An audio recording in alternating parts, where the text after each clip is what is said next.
Abstract art is interesting as a more mature art lover because it is a direct confrontation. Abstract art is, I think, the most confrontational art styles, movements ever, alongside performance art, but that's a video for a different day. It cuts the representative fluff and goes straight to the unintelligible/theoretical, but also the phenomenological. And what that means for a larger common audience is that they forsake this crucial element in favor of settling their eyes on something highly familiar. In a more general sense, this reaction indicates an aversion to this confrontation, not that of the artist but that of the self. We live in an era of self-help and introspective work, yet the average person cannot and will not submit themselves to that of abstract work. They won't allow themselves to stand in front of a piece for longer than societally acceptable and confront themselves. Witnessing abstract art is work. It is effort which cannot be diluted in discussions of proper subjects such as people/animals and land. It is effort because you must accept the psychological and emotional fragments of the artist in which they have offered you. Unlike representational art, it is an invitation to truly ponder your position on art and art making. Abstract art is supposed to invoke a particular reaction. It is supposed to make you reconsider the boundaries. It isn't trying to convince you, nor justify its existence on a white gallery wall. It is merely serves as a vessel for sorts of internal, self-reflective contemplation. It is not meant to change your life or provide you immediate action. Abstract art is a space, an atmosphere, that is being rendered by its formal qualities. It is about technique and pushing oneself constantly and outside of existing art narratives. Sometimes you have something so intelligible or unintelligible, overwhelming, all-encompassing, that painting or sculpting the obvious won't suffice. Abstract art is more for the artist than anything. You're assuming they've crafted and created art just for you to easily understand. Art making has always been a selfish act. It's a desire to understand some dimension of yourself, and by large the world, and that you inhabit, whether physical, mental, or emotional. You don't have to like abstract art because of its inherent complexity, and that's why you don't like it. Abstract isn't impossible to understand nor appreciate. It does require effort, just like any complicated theoretical abstract book/lecture. Why do we expect art to always be easily rendered and understood? It's okay if everyone doesn't like it or get it. I'm not here to convince you to like something you don't. But what I am here to do is offer a reason to appreciate it. Hi, I'm Mia Jaden, and you've probably just heard my little rant about abstract art, or really more so, my thoughts on it. And to kind of conclude, I want to provide some quotes from this book that I've been reading, which is Art Talk. It is amazing, and what it does is that it really gets into the theories and practices of abstract art, in particular abstract expressionism. Um, so I kind of just want to go through and talk about it. By the way, it's by Alwynne Mackie and published by Columbia University Press, New York. So I have a bunch of little sticky notes of quotes. So we're just going to go through them and kind of yap about them a little bit. Let's see here. Here we go. It is undoubtedly true that art is a political and social phenomenon, just as other human activities and institutions are. Criticism that ignores its fact and looks at art in a vacuum is, to that extent, deficient, for it fails to take account of the fact that art is a product of the mind, and that the mind of the artist is shaped, in however complex and indirect fashion, by the society in which he or she lives. In understanding how the work came to be made, therefore, we will surely learn something about the work. I think this is pretty much the crux of art and realizing that when you go to an art gallery that this is the kind of thinking that you should have in mind.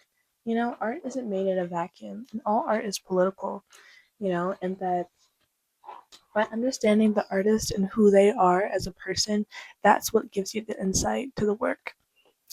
So, another quote. Obviously, what the artist is involved in is the discovery and development of a highly complex and sophisticated grammar of translation, not merely from the verbal to the visual medium, but also from one mode of thought to another.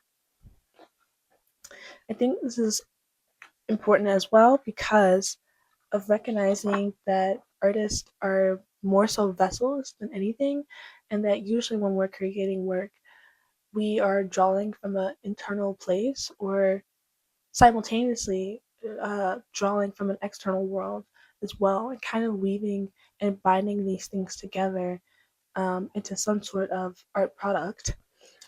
And that you can never separate the artist from their work. I know a lot of people talk about that, but I just don't think that it's possible in the sense of there's always fragments of the artist and the work. And no matter how hard that the artist or the audience themselves tries to sever that connection, I think it'll always be present. Here we go. In all their talk and writings, the abstract expressionists were united and unequivocal in their commitment to the image as the final object of interest and value. They did not see their art as primarily cathartic, as was German Expressionism, they felt, nor as a demonstration of the psychic, even creative processes, which was their criticism of surrealism. Both these forms of art were essentially autobiographical, and the New Yorkers found it presumptuous to think that their life stories could be of interest and value to others. Art must transcend personal feelings and create something new, valuable, and illuminating. So the abstract expressionists were kind of like, William de Kooning, and those kind of people. And I think this quote, I think this quote is so good because I think it talks about our expectations of art as art consumers and art viewers, and what are we trying to get out of a work? And sometimes we're trying to get something out of a work that does not exist. We're trying to corner the artist into saying something that they're not trying to say. And that's a complication between art historians and artists, is that especially when they're not with us, you have to like read into someone's life and their work and draw conclusions and assumptions and then assert them. But I think what this does is that it reminds us that art doesn't have to um, produce itself in a certain kind of way, nor do we as the audience are we entitled to a certain expectation of art in any kind of form. And I think that's why abstract art kind of bothers people so much, is because we have certain expectations as art viewers for what we want out of a work. And when that work is not easily rendered to us, we kind of despise it in a certain way. And so I just think that's a really immaculate quote.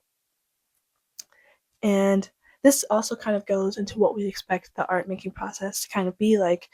And so this is continuing talking about the abstract expressionist. Whatever else it might be, action painting is not a description of a certain physical manner of painting, particularly not of a wild, fast, and frenzied slop and drip manner, the baseless myth of the drunken, uncontrolled orgy of paint throwing that was supposed to have produced Pollock's work. On the contrary, most of these artists work slowly and meditatively, considering the implications of each possible move, and accepting it or rejecting it. And that too kind of tackles the misconception around abstract art, is that it lacks intentionality. It's always some 40-year-old. It's like my 3-year-old could have did that. And it's like, yeah, your 3-year-old could have did that, but it's not the same thing. Art is about intentionality, you know?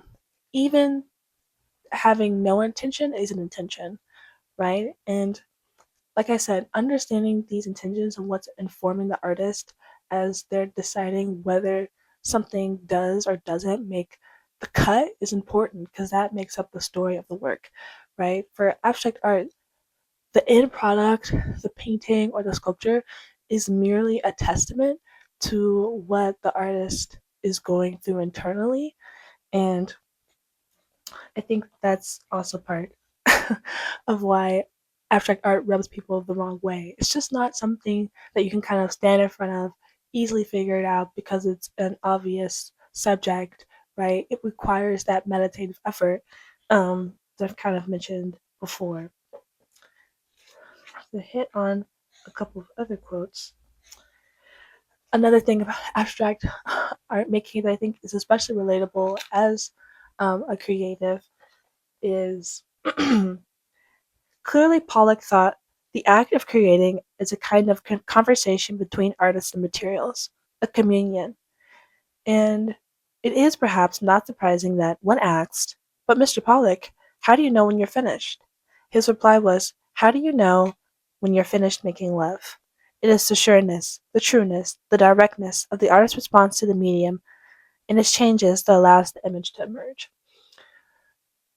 Fantastic quote. It really is. And I think there's just so much misunderstanding from the general public, the not art informed general public, about what the artist is trying to do in their work. They're not trying to cater to these traditional forms of art as we understand them in traditional subject making, right? Or rendering traditional subjects, people, animals, land, you know, because like I said, there's something that they're trying to get to that's a little bit more unintelligible, something that's more underneath the surface that requires, an abstraction, right? I mean, you can't just draw sadness. You can't just, you know, paint this complexity of love and grief, to the T, exactly what it is, because you have the problem of images getting in the way and our perceptions of images clouding our judgment on what we think a piece is or isn't. So I think that's the quote. And so this quote kind of goes and touches on that a little bit further, actually. Kandinsky foretook the representational image because it triggered associations which got in the way of our seeing the essentials, in quotations. So deep is our conditioning by now, he argued, that only the abstract, or more accurately, the abstract image, can succeed in pointing us to these other more important elements. So I mean that's just that basically sums up what I just said. I mean, we have associations with everything as images, and our associations of images invoke something in us psychologically, cognitively, and so by cutting out that representative fluff, the abstract artist can get like straight to the core of what they're trying to say, or at least to some type of purity of feeling, sensation, moment, action, that can't just be funneled into, traditional conceptions of, painting or drawing, however you understand that. So, and I kind of want to talk about one of my favorite abstract artists that I think is one of the most famous and that people know the most of is Mark Rothko. And I will say that I did not start um, getting into art or abstract art until much later in my life. And I think that's because abstract art does require a certain level of maturity, but also philosophical awareness, I think, and realizing that no matter what you create, it will always be tied and bared down by these associations and symbols, that are present in your work.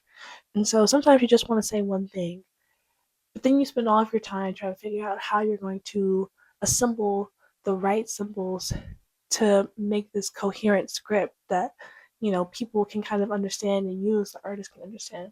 And sometimes that's just not good enough, and what I love about Rothko is that his paintings are incredibly simple to the eye, right? He's a part of a movement called color field, and basically his paintings are big blocks of color. They're humongous. I've never had the privilege of seeing a Rothko in person, but I would love to because I know it would change my life. Um, and he usually focuses a lot on color. He focuses on color and texture, usually. And the thing about Rothko is that he doesn't take him or his paintings too seriously. He doesn't think that they're like the new foundations of art and that he's just, changed the world or anything. He's very open and specific about how his art is about him and depicting the things and really the feelings, the energies that he has and channeling them into these humongous art pieces. And I think that resonates with me. I think I tend to get a lot in my head about what I'm creating, what I'm writing. And I think that applies to the world at large. People want to understand things. People want to grasp what you're trying to tell them. And so when you create an art form that doesn't rely on traditional methods of storytelling and presenting itself and this representation that we're used to seeing, it invokes a reaction. It invokes a reaction in us as a society, I think, to push away because the artist is forcing you to confront, not only them as an artist, right, but also confront yourself in the work as well. So I just really love Rothko. So I have some quotes here about Rothko and what his work is trying to do that I think will kind of illuminate again what abstract artists are trying to get to. The frontality of Rothko's art stops and embraces us in a single action. The aspect of frontality, here called the stare, in quotations, can be identified with authority, will, and control. How is it modified? How is it that the work is simply not declarative and instantaneous, but hypnotic and sustained in its effect on the viewer? Excellent quote, excellent quote. Um, I think that's true of Rothko's. I think because there's so little visually there in the sense of symbols, you're kind of hypnotized just by looking at it, trying to do this cognitive mental load of trying to see beyond. And in the seeing beyond, there is a level of hypnotism, I think, that's present in Rothko's work, which is really, really cool. Another quote: seen up close in penumbra, as these paintings were meant to be seen, they envelop the viewer. We no longer look at a painting as we did in the 19th century. We are meant to enter it, to sink into its atmosphere of mist and light, or to draw it around us like a coat or a skin. And then, let's see, there's so many good quotes in this, genuinely, that I'm like obsessed with. So, I want to kind of end off by a quote by Rothko himself and kind of what he says specifically about his work. The intimacy that is talked about, therefore, is not that of an easy and enjoyable relationship, but rather the knowledge that comes from a close experience. That sort of intimacy in an overpowering situation is not something to be controlled and regulated and made safe. And that is exactly the experience that Rothko sought to convey in his art. Quote, I paint large pictures, he wrote, because I want to create a state of intimacy.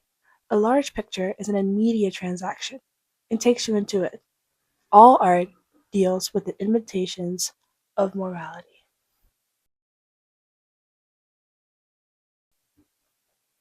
So yeah, I hope this video was helpful in terms of, figuring out what is illuminating about abstract art and why people love it so much and why artists tend to gravitate over time to it in their careers. Because not only is abstract art freeing, it is something that takes off the limitations of you as a viewer as well, right? I mean, you're still always entitled to draw something out of the work that maybe the artist themselves wasn't even cognizant of. And I think a lot of the hate on abstract art comes from this place. I think it comes from a place of large misunderstanding. It comes from a place of frustration. It comes from a place of um, being frustrated that you can't understand this work, and by extension, you can't understand the artist and yourself. I think witnessing art is a lot of work. I think witnessing and reviewing art is a mental load. It's a thing that you have to put effort into if you really want to get something out of it. Sure, you can walk through a gallery space and appreciate it and kind of be like, ooh, ah. But the true power of art lies in our human ability to contemplate. That's what's so special about being a human, is that we have this ability to do this self-reflexive contemplation and think, about the world at large based off of um, art. To think about ourselves and reveal something about ourselves in a moment. And I think that's why, at least I'm thinking of Rothko. Rothko can have these emotional impacts on people. Art can bring people to a different emotional place, and that's because they have allowed themselves a certain type of vulnerability. So, do you have to like abstract art? No, you don't have to. But I think giving abstract art a chance, reading into abstract artists, putting more effort than you usually would to understand art, I think you're going to get so much more out of it than just thinking of abstract art as kind of like a rich money laundering scheme, that there are real people behind this and they have intentions on why they do things, and making good abstract art is incredibly difficult. There's really no sure way to tell what you're making is good or not, and so for people like Rothko to make successful abstract paintings that have kind of stood the test of time, I think says a lot about the capabilities of abstract art, which kind of get largely ignored. So, thank you for sitting in on my art talk, and you all are much appreciated.